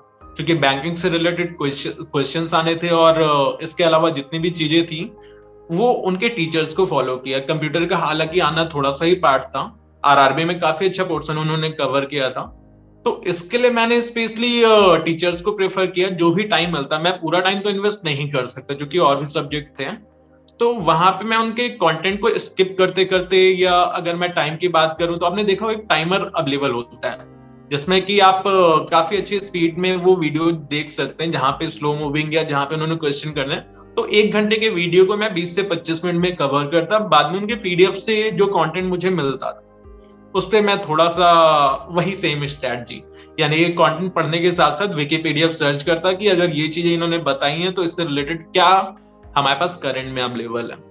सो जीए का पूरा पार्ट इसमें कवर किया जा सकता है, करंट अफेयर्स। और करंट अफेयर्स की अगर मैं और भी इन डेप्थ बात करूं तो आपके हिसाब से कितने महीने पहले एस्पिरेंट्स को स्टार्ट करना चाहिए preparation for current affairs specifically? मैं यहाँ पे सभी एस्पिरेंट्स को बताना चाहूंगा, क्योंकि ये रूमर्स मार्केट में काफी ज्यादा है कि 6 मंथ चाहिए, 8 मंथ चाहिए, जबकि ऐसा नहीं था। कुछ कुछ ऐसे क्वेश्चन थे जो कि कुछ सालों पहले के थे और कुछ करंट के थे। और अगर मैं बात करूं तो मोस्टली ऐसी चीजों से रिलेटेड क्वेश्चन थे जो कि किसी ने कल्पना नहीं की थी। जस्ट लाइक जावा बाइक उस समय मार्केट में अवेलेबल थी, तो उससे रिलेटेड उन्होंने क्वेश्चन पुटअप कर लिया था।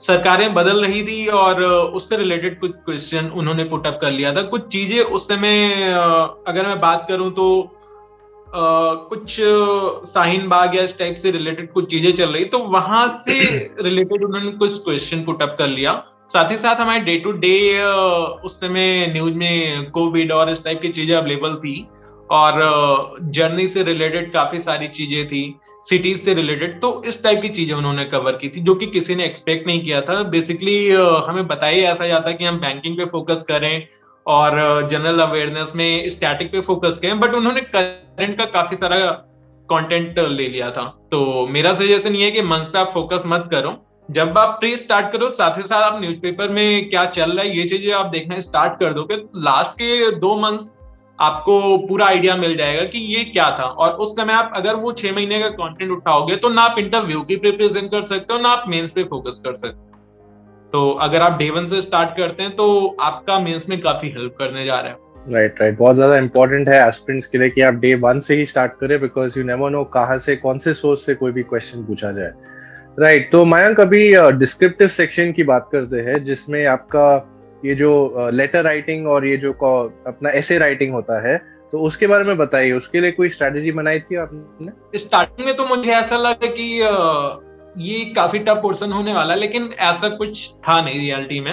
कल एसबीआई पीओ ने डिस्क्रिप्टिव का ऑप्शन रखा था, तो मेरी जो जर्नी थी, मैंने जो मिस्टेक करी वो आप प्लीज मत करेगा। लिमिटेड टाइम में मैंने कुछ क्लासेस अटेंड करने स्टार्ट की, और चूंकि डिस्क्रिप्टिव होता है तो पेपर चेक होना भी जरूरी है, तो सामने वाले टीचर को एटलीस्ट 2 घंटे चाहिए होता है।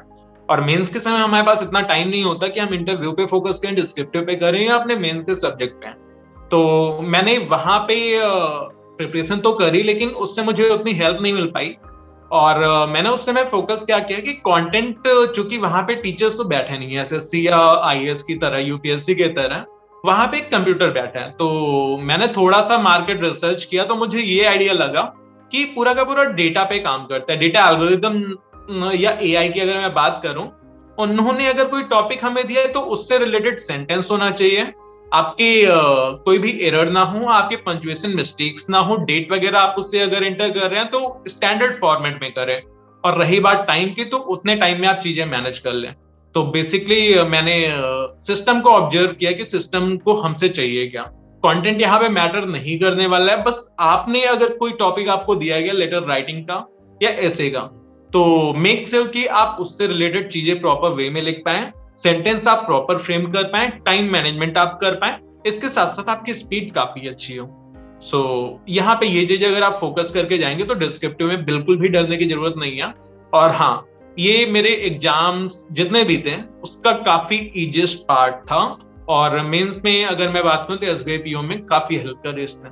Right right absolutely. तो if I was to summarize, तो सेंटेंस फॉर्मेशन, स्पीड और टाइम बहुत ही ज्यादा इंपॉर्टेंट है इस सेक्शन के लिए एस्पिरेंट्स, दैट्स तो इनफ इसे फॉर ध्यान मी। में रखिए। थोड़ा सा नॉलेज और सेंटेंस फॉर्मेशन, अगर ये दो चीजें आती हैं तो आप चीजें इजीली मैनेज कर पाओगे। Right mind. तो हमने प्रीलिम्स और मेंस को तो कवर कर लिया। अभी एक और बहुत ही ज्यादा इम्पोर्टेंट जो प्रोसेस है इस एंटायर सिलेक्शन में, वो है आपका इंटरव्यू स्टेज।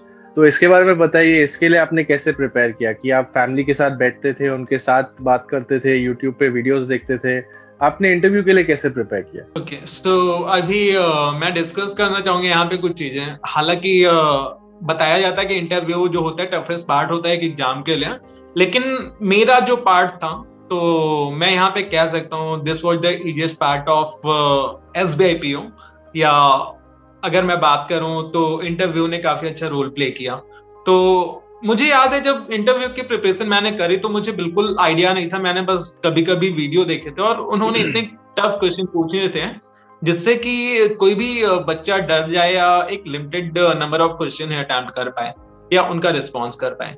तो मैंने उस पर फोकस ना करके मैंने कुछ वीडियो देखे जहां पे उन्होंने ये आइडिया दिया था कि इंटरव्यूअर को आपसे चाहिए क्या, इंटरव्यू आपको अपने अकॉर्डिंग कैसे प्ले करना है। क्योंकि आप भी समझ सकते हैं ना, एक इंटरव्यूअर का माइंडसेट ब्रह्मांड है, उसके पास क्वेश्चंस लिमिटेड नहीं होते, ना ही कंटेंट लिमिटेड होता है, ना ही नॉलेज।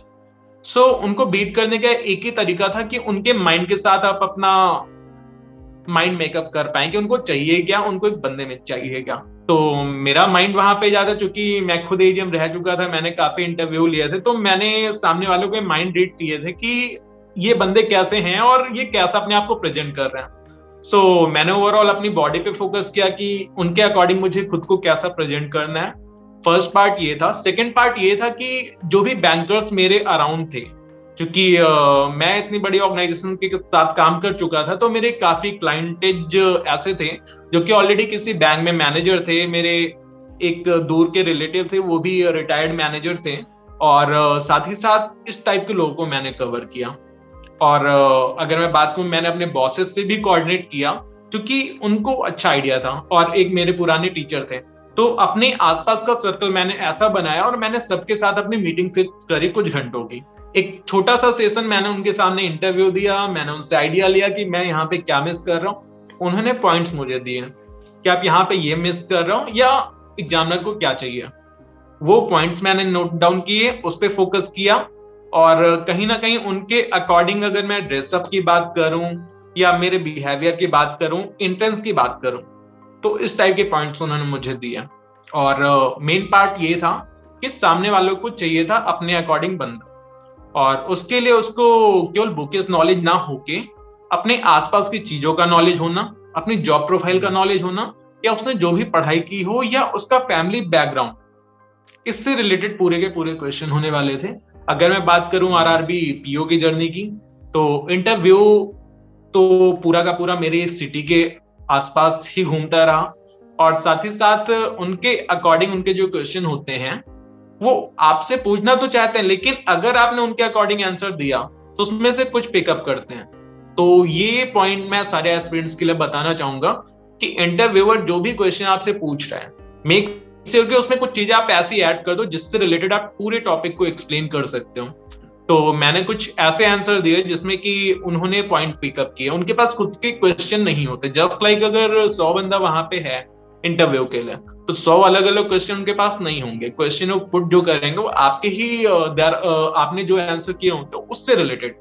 तो मैंने वहां पे अपना रोल प्ले किया और मैंने कुछ बुक्स से रिलेटेड चीजें बताई। अपनी हॉबी में मैंने बुक को कवर किया। और मैंने अगर बात करूं तो मैंने अपनी हॉबी में बाइक राइडिंग की बात करी, ट्रैवलिंग की बात की। फिर उनका वहां पे क्वेश्चन निकल के आता है कि कोरोना के टाइम में जब पूरा का पूरा यूपी या इंडिया कह सकते हैं बंद पड़ा है, तो आपने ट्रैवल कैसे किया। तो मैंने उनके सामने एग्जाम्पल सेट किया कि मैं एक होटेलियर हूँ, जिस समय पूरी दुनिया बंद है उसे मैं 3 शहरों में अलग अलग ट्रैवल कर चुका हूँ। सो वहां से उनका इंटरेस्ट जनरेट हुआ, उस शहर से रिलेटेड उन्होंने क्वेश्चन पुटअप किए और कुछ मेरी क्वालिफिकेशन, सैलरी और लाइफस्टाइल के बारे में बात करी। और अगर सब्जेक्ट की बात करूं तो सब्जेक्ट में बिल्कुल बेसिक पूछते हैं, बेसिक इन द सेंस कि अकाउंट के डेबिट क्रेडिट तक भी क्वेश्चन पुटअप किए जा सकते हैं। वो डिपेंड करता है कि इंटरव्यूअर के सामने आपने कैसा खुद को रिप्रेजेंट किया है। और एक चीज और क्लियर करना चाहूंगा, एसबीआई पीओ या आरआरबी पीओ में सबसे पहले जो क्वेश्चन आपके सामने पुटअप किया जाता है, एक फॉर्म दिया जाता है, तो उसमें हिंदी और इंग्लिश का ऑप्शन दिया जाता है। सो मोस्टली बच्चों में ये डाउट है कि इंटरव्यू हिंदी में होगा या इंग्लिश में। सो डोंट वरी, आपके अकॉर्डिंग वो लैंग्वेज सेलेक्ट करेंगे। आप अगर हिंदी में कहेंगे तो हिंदी में बात करेंगे, इंग्लिश कहेंगे तो इंग्लिश बात करेंगे, या आप बाइलिंगुअल बात करना चाहो तो वो उसमें भी कंफर्टेबल है। बट मेक श्योर कि आप फंबलिंग मत करो, आपका अपीयरेंस अच्छा हो, एंट्रेंस के समय आप कोई मिस्टेक मत करो, और जब भी उनके सामने आप चेयर पे बैठो तो मेक श्योर कि आप सभी के फेसेस ऑब्जर्व कर रहे हो। जरूरी नहीं कि वही आपको ऑब्जर्व करें, क्योंकि आप उनके फेसेस से काफी आइडिया ले सकते हो कि वो आपसे चाहते क्या है। और आपके चूंकि आप एक ऐसी पोजीशन पे होते हैं जहां पे चारों तरफ का व्यू लोग ले रहे होते हैं, सो मेक श्योर कि आप वो चीज इंश्योर कर लो। ये ओवरऑल इंटरव्यू का पार्ट। बिल्कुल बिल्कुल। एंड अगर मैं आपसे पूछूं कि ऐसे कौन से ऐसे मिस्टेक्स है जो एस्पिरेंट्स को डेफिनेटली अवॉइड करने चाहिए जब वो इंटरव्यू के लिए जाए, तो वो मिस्टेक्स कौन से होंगे? ओके, बेसिकली इंटरव्यू में जब भी आप जाएं तो मेक श्योर कि आप का कॉन्फिडेंस बिल्कुल भी कम ना हो, क्योंकि उनको इनडायरेक्टली कॉन्फिडेंस तो बंदे में चाहिए होता है। अपीयरेंस वहां पे मैटर नहीं करता, मैटर ये करता है आपके थॉट कितने किस लेवल के हैं। आप कुछ भी अगर बोलना चाहता हो आप बेझिझक बोल सकते हो। मेरे खुद के साथ ये मिस्टेक मैंने नहीं की, और मेरे से इंटरव्यू पैनल ने पूछा कि आप खुद को कहाँ देखना चाहते हो, और मुझे लगता है मोस्टली क्वेश्चन यही होते हैं। तो आप वहां पे समाज सेवा या इस टाइप की बातें मत करो। जो भी आपके ड्रीम है, जिस सपने से आपने वहां तक गए हैं, उस सपने से रिलेटेड आप बात करो, और मेक श्योर कि आप कुछ उसमें गलत मत बोलो, या किसी के द्वारा बताया गया, किसी टीचर के द्वारा बताई गई चीजें मत बोलो। तो वहां पे मैंने खुद को, अंशुला कांत मैम के बारे में आप शायद जानते होंगे, एमडी एंड सीएफओ थी, और फाइनली मैंने एक ऐसे पैनल के सामने, जिसके सामने लोग बोलने में झिझकते हैं कि एक सीजीएम या एक एजीएम बनने तक के लिए लोग सोचते नहीं है, लेकिन उसमें मेरा कॉन्फिडेंस इतना बूस्टअप था और मेरी जर्नी या मेरे मार्क्स इतने ज्यादा कॉन्फिडेंस के साथ बोल रहे थे कि मैंने उनसे वहां पे बोल दिया कि सर मैं एसबीआई में आना ही इसलिए चाहता हूँ क्योंकि मुझे सबसे ऊपर की चेयर चाहिए, जस्ट लाइक एमडी। और इस टाइप की चेयर तो बहुत कॉमन है, लेकिन मैं वर्ल्ड बैंक में खुद को रिप्रेजेंट करना चाहता हूँ। ये मेरे अकॉर्डिंग बेस्ट पार्ट था। अब मे बी हो सकता है कुछ लोगों के लिए नेगेटिव पार्ट प्ले करता हूँ, लेकिन सामने से ये रिस्पॉन्स आता है, Mayank all the best for your journey and will love to see on that position. आप वर्ल्ड बैंक में इंडिया को रिप्रेजेंट करें, ये हमारा सौभाग्य होगा। तो उस उनके आंसर से मुझे ये आइडिया मिल गया था कि फाइनली आई एम इन। और आप बिलीव नहीं मानेंगे, जब भी जैसे मैं बाहर निकलता हूँ, जिन टीचर से या मतलब कह सकता हूँ स्किल फ्री ऑफिसर जिनसे लोग हाथ मिलाने से डरते हैं, मैं उनको थैंक करके आता हूँ, और फाइनली मैं उनसे बोल के आता हूँ जल्दी मिलता हूँ सर। और फाइनली डॉक्यूमेंटेशन के दिन उनसे मिलता हूँ तो मेरे फेस की स्माइल सारी चीजें बयां कर रही होती हैं। तो ये कॉन्फिडेंस आप जरूर रखिए, और yes, you are going to be a winner. ये एटीट्यूड आप लेके चलेंगे तो इंटरव्यू कोई रॉकेट साइंस नहीं है, हमारे आपके जैसा ही बंदा वहां पे है, हालांकि उस सेक्टर का वो परफेक्शन ले चुका है, इस वजह से। बस आप मेक श्योर कि उनके अकॉर्डिंग उनको क्या चाहिए वो आप डिलीवर करते हो कि नहीं। It's all about interview. Right right. और मयंक ने बहुत इंपॉर्टेंट बात कही है यहाँ पे कि कॉन्फिडेंस कितना बड़ा रोल प्ले करता है, बिकॉज आपके पास जितना भी नॉलेज हो, जितने भी आपके पास स्किल्स हो, बहुत ज्यादा मैटर करता है कि आप उनको प्रोजेक्ट कैसे करते हो। उस कॉन्फिडेंस के साथ, उस सेल्फ बिलीफ के साथ अगर आप करोगे तो definitely you will be able to crack the interview. तो मयंक, अभी बात करते हैं जो आपका एग्जाम था, राइट, मेंस, जो आप फाइनली देने गए थे on the day of the exam, तब उसकी स्ट्रैटेजी बताइए। जब आपके सामने पेपर था तो आपने उसको कैसे सॉल्व किया, और उसकी स्ट्रैटेजी थोड़ा बताइए। यहाँ पे दो चीजें होती हैं कि पहला तो बंदा बाहर बुक्स पढ़ते हुए जाता है, तो ऐसा मैंने बिल्कुल नहीं किया, और मैं सजेस्ट करूंगा एस्पिरेंट ऐसा बिल्कुल मत करें। जिस भी दिन आपका मेंस है या प्री है तो उसके एक दिन पहले आप बुक्स अपनी सारी साइड में रख दें और जी लीजिए जिंदगी उस दिन। और उसके अगले दिन जब मैं एग्जाम देने जाता हूँ तो फाइनली मैंने अपने नोट पे सबसे पहले लिखा हुआ था, yes man, you are going to crack this exam, this is the easiest exam of the world. मतलब एक कॉन्फिडेंस अपने अंदर ले लिया माइंड में कि मैं तो कर सकता हूँ, it's not going to be a rocket science. ये मैंने अपने माइंड में बात डाल ली, और फाइनली मैंने जो स्ट्रेटजी अपनाई, सबसे पहले मैंने उन क्वेश्चन पे फोकस किया जो कि मैं इजीली कर सकता था, उनको अटेम्प्ट करते करते मुझे जब ये फील हो गया कि हाँ इतने इनफ है, तो बाकी क्वेश्चन मैंने पॉइंट आउट किए कि ये क्वेश्चन किया जा सकता है कि नहीं ये, तो वहां पे मैंने स्किप करने की स्ट्रेटजी अपनाई और वो क्वेश्चन मैंने अटेम्प्ट किए, तो उसमें से मेरे कुछ क्वेश्चन वहां पे बन गए। और फाइनल मोमेंट जो था वहां पे था कैलकुलेटेड रिस्क, जो कि एग्जाम या लाइफ दोनों के लिए बहुत जरूरी है। तो वहां पे मैंने कैलकुलेटेड रिस्क लिया और मुझे लगता था कि इन चार में ये दो आंसर सही हो सकते हैं। तो मैंने प्लान वे में सोचा समझा और जिसमें रिस्क लेने लायक क्वेश्चन थे उस पर मैंने टिक किया। और मैंने रीजनिंग की अगर मैं बात करूं तो पजल्स तो आप भी समझ सकते हैं काफी ज्यादा वैसी होती हैं, लेकिन मेंस में ऐसा कुछ नहीं होने वाला, ना ही आरआरबी पीओ में, ना ही आरआरबी क्लर्क की बात करूं या एसबीआई पीओ की बात करूं। आरआरबी पीओ एंड क्लर्क में तो थोड़ा लिमिटेड टाइम मिल पाता है क्योंकि मल्टीपल आपके पास होते हैं और टाइम लिमिटेड होता है, जबकि एसबीआई पीओ टाइम आपको बहुत देता है और टाइम के कंपैरिजन में क्वेश्चन बहुत ही लिमिटेड होते हैं।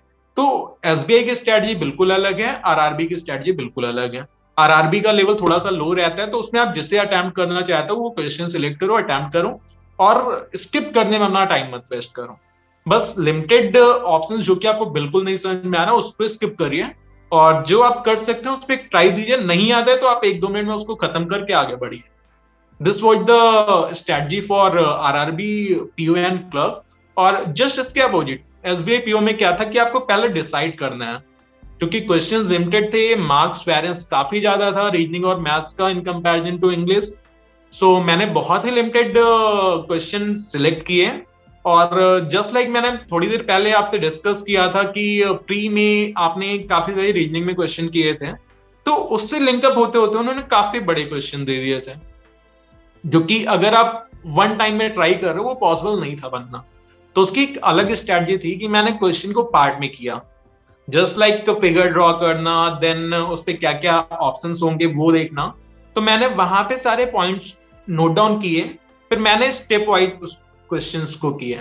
तो मैंने लिमिटेड ही क्वेश्चन किए थे, अप्रोक्सीमेटली 3 क्वेश्चन ही मेरे पजल्स के बने थे और कुछ सिंगल नंबर वाले थे। सो मैंने वो अटेम्प्ट किया, उसके बेस पे मेरा रीजनिंग इजीली सॉल्व हो गया। और अगर मैं बात करूं इंग्लिश की, तो इंग्लिश ने काफी अच्छा रोल प्ले किया था मेरे मेंस में। तो मेंस की अगर मैं बात करूं तो इंग्लिश का लेवल थोड़ा सा हाई था, लेकिन जिस हिसाब से अनअकैडमी के टीचर्स ने, स्पेशली निम्सा मैम ने और एक सर और थे, उन्होंने जैसा कि एक लो लेवल का क्वेश्चन एक हाई लेवल का क्वेश्चन से ट्रेन किया था, तो उसने मेरी इस जर्नी में बहुत हेल्प करी और इंग्लिश में मेरे काफी अच्छे मार्क्स थे। तो इंग्लिश में पूरी की पूरी प्लानिंग जो थी ओवरऑल, पहले तो वो क्वेश्चन जो इजीली कर पा रहा था, इसके अलावा काफी स्ट्रेटजी वाले क्वेश्चन थे जिसमें पूरा का पूरा पैराग्राफ पढ़ना होता, उसके बिहाफ पे सॉल्व करना होता था। तो मेजर फोकस मेरा ये होता कि सारी चीजें समझ लेता, उसके बाद वो क्वेश्चन करता तो इजीली सॉल्व हो जाता था। तो बेसिकली ये पार्ट था। और अगर मैं जीए की बात करूं तो जीए में क्वेश्चंस तो काफी सारे होते हैं, मार्क्स इसके काफी कम होते हैं इन कंपैरिजन टू रीजनिंग और मैथमेटिक्स, और टाइम काफी होता है। तो वहां पे मैंने जो स्ट्रेटजी अपनाई थी कि जिन क्वेश्चंस को मैं काफी अच्छी तरह से जानता उस पे मैं इजीली टेक कर देता था। और अगर मैं बात करूं कुछ ऐसे क्वेश्चन थे जो कि कभी सुने या पढ़े तो थे, लेकिन ऑप्शंस कुछ ऐसे थे और बेसिकली मेंस का तो ओवरऑल प्लान ही यही था कि उन्होंने ऑप्शंस ही ऐसे दे रखे थे कि आप उसे मिस करो या आप उसके बजाय कुछ दूसरे आंसर सेलेक्ट करो। तो चूंकि माइनस मार्किंग आप भी समझ सकते हैं बहुत ही गंदा रोल प्ले करता है, तो यहाँ पे मैंने जो फोकस किया लिमिटेड नंबर ऑफ क्वेश्चंस किए। और जीए में हालांकि मेरे मार्क्स बहुत ही लिमिटेड आए थे लेकिन इजीली क्रैक हो गया। और जस्ट इसके अपोजिट आपका आरआरबी पीओ एंड क्लर्क था, क्वेश्चंस काफी अच्छे थे, काफी इजी क्वेश्चंस थे, इतने हाई लेवल क्वेश्चन नहीं थे, लेकिन जो बंदा यूज टू है डे टू डे क्या चल रहे हैं, फ्लेमिंग इश्यूज क्या चल रहे हैं, इसके अलावा बैंकिंग के बेसिक टर्म्स, जस्ट लाइक अगर मैं बात करूं तो आजकल की लैंग्वेज में कह लूं कि बेसिक बैंकिंग के टर्म्स, तो उससे रिलेटेड चीजें। और आजकल की बैंकिंग में काफी सारे एप्स आने वाले समय में लॉन्च होते रहेंगे या लॉन्च हो चुके हैं, उससे रिलेटेड चीजें या कीवर्ड्स या गवर्नमेंट ने काफी सारे स्कीम्स, तो ये काफी अच्छा पार्ट उन्होंने कवर किया था। तो जीए में अगर आप इन सब चीजों पे फोकस करेंगे जस्ट लाइक डिजिटल बैंकिंग और डिजिटल चीजें जितने भी गवर्नमेंट लॉन्च कर रही हैं, या मतलब आजकल के समय में चूंकि अभी चुनाव भी आसपास है, सो मेंस में इतनी चीजें जब मैंने फॉलो करी और फाइनली जो मेरा फोकस्ड एरिया था वो जे, और इसके अलावा जिन सब्जेक्ट पे मैं परफेक्ट था या अपने अकॉर्डिंग परफेक्ट, आपके अकॉर्डिंग तो डिपेंड करता है ना सब्जेक्ट क्या है, तो मैंने जो फोकस किया था उन सब्जेक्ट पे किया था, और फाइनली मैंने पॉइंट वाइज सारे अटेम्प्ट किए, अपने ऑप्शंस चेक किए कि मैं क्या अच्छा कर सकता हूँ, और उसी के बिहाफ पे मैंने फाइनल सबमिट किया। सो ओवरऑल ये रहा मेरा। Great great. सो मयंक, हमने डिस्कस कर लिया आपके प्रीलिम्स, आपके मेंस, आपके डेली शेड्यूल, मॉक्स, आपकी जर्नी, काफी सब कुछ डिस्कस कर लिया। अभी चलते हैं एक फन सेगमेंट की तरफ, यहाँ पर on chamomile tea with toppers, जिसे हम कहते हैं द रैपिड फायर राउंड। तो यहाँ पर मैं आपसे कुछ जल्दी सवाल करूंगा और आपको भी उसके जल्दी जवाब देने हैं। ऑलराइट, तो आपका सबसे पहला सवाल ये है, who is that one celebrity, influencer or personality that you really admire and why? Yeah, it's Hal Elrod, just because of that book। और चूंकि एक बुक कहने के लिए कुछ पेजेस हैं, बट उसने मेरी लाइफ में बहुत से चेंजेस किए हैं, और आने वाले समय में भी वो चेंजेस करने जा रहे हैं। So he is the person whom I love to meet। Great, great. What is that one movie that you can watch over and over again and why? छिछोरे मैंने काफी बार देखी है, उसमें एक वर्ड यूज किया है, लूजर। मे बी आप loser हो सकते हो, लेकिन डिपेंड करता है फील्ड कौन सी है। अगर आप एक साइंटिस्ट को ठेला लगा के फल बेचने को कह दो, तो बंदा उसमें परफेक्ट नहीं हो सकता, ना ही ठेला वाला साइंटिस्ट बन सकता है। So find the field and live the life. आप लूजर हो और हमेशा रहोगे दूसरों के फील्ड के लिए। Fantastic. Your third question is, what is that one quote that really inspires you? Yeah, yes, miracles do happen। और मिरेकल जरूर होते हैं, लेकिन उसके पीछे शिद्दत और लगन होनी चाहिए। और ये कोट मैंने जब भी अपनी पहली कार खरीदी, सबसे पहले ये लाइन मैंने अपने कार पे लिखवाई, और ऑलवेज मुझे ये कोट इंस्पायर करती है। और जब भी किसी से मिलता हूँ या ऐसे कुछ भी डिबेट्स होती हैं, तो यस मिरेकल्स डू हैपन वाली लाइन जरूर बोलता हूँ। Great great, awesome. अगर आपको किसी और की लाइफ लीड करनी हो सिर्फ एक दिन के लिए, अगर आपको एक चांस मिले कि you get to live the life of someone else for just one day, तो वो कौन होगा? या it's Narendra Modi, just because of his dedication and hard work and the patience. और अगर मैं बात करूं तो हर एक लेवल पे उन्होंने लाइफ रह के देखी है, whether it was a monk और इट इज अ पीएम। और एक चाय वाले से स्टार्ट करके एक पीएम की पोजीशन लेने के लिए जो जिगरा चाहिए होता है, उस जिगरे को जीने के लिए मैं एक दिन की लाइफ जीना चाहूंगा। वंडरफुल। और आपका लास्ट क्वेश्चन है, अगर आपके सामने आज एक जीनी आ जाए और आपको एक विश ग्रांट करे, तो आप क्या विश करेंगे?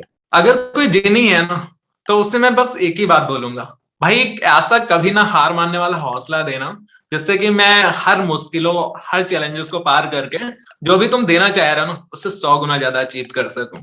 क्योंकि जब तक हौसले आपके मन में है ना, चैलेंजेस आपका कुछ नहीं बिगाड़ सकते। चैलेंजेस को आप उन हौसलों से तोड़ते हुए आगे बढ़ते जाओगे। ये एक लाइव एग्जांपल है मेरी लाइफ के साथ। जिस बंदे ने कभी एक अच्छी पढ़ाई के बारे में सोचा भी नहीं था, एक बैंकर की लाइफ एडमायर भी नहीं की थी, और एक कॉल सेंटर में 4,000 की नौकरी करता था, वो आज एक एसबीआई पीओ बन सकता है, तो आप भी बन सकते हैं। एक फाइनल वर्ड बोलना चाहूंगा, ये वर्ड है शिद्दत। और yes it matters a lot, but शिद्दत के साथ ही साथ आपके एफर्ट चाहिए होते हैं। आप शिद्दत से लग जाओ ना, तो शाहरुख खान की लाइंस भी आपको सुनाई देंगी कि पूरी कायनात आपके लिए कोशिश करती है। Okay Mayank, that was a wonderful rapid fire round. अभी चलते हैं हमारे लास्ट सेगमेंट में। तो मुझे आपसे अभी पूछना है, हमारे यहाँ पे सीटीडब्ल्यू पे एक ट्रेडिशन होता है जिसको हम कहते हैं टैग अ टॉपर।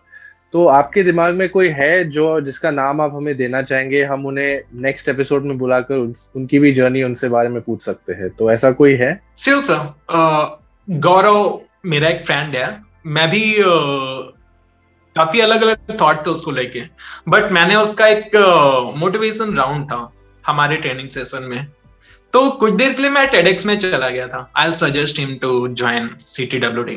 तो Gaurav, we are looking forward to having you also on the show and देखते हैं कि आपकी जर्नी कैसी थी। बहुत बहुत अच्छा लगेगा आपसे भी सुनकर। Our team will reach out to you soon. Now Mayank, last question of this episode मैं आपसे पूछना चाहूंगा कि बहुत सारे जो एस्पिरेंट्स हैं वो अभी प्रिपेयर कर रहे हैं और एग्जाम को देने वाले हैं, तो उनके लिए एक मोटिवेशनल मैसेज और एक एडवाइस आप देना चाहेंगे, वो दे दीजिए।